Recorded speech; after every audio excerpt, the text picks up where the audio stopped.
Since you're Tito Boy, wala na an issue. Okay, I just wanna set the record straight with everyone. It's different. So it's not like you'll have the taxes today, the next week, you know.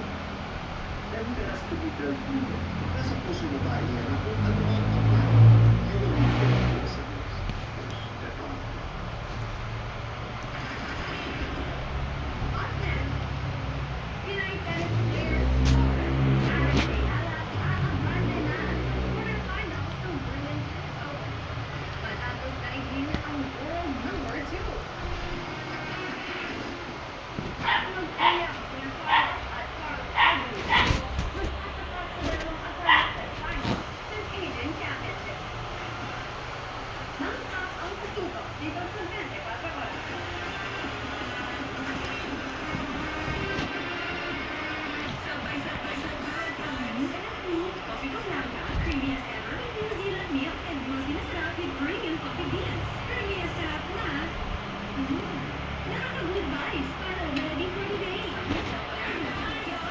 Yun yung pagpunta na, kasi ba, gabi na.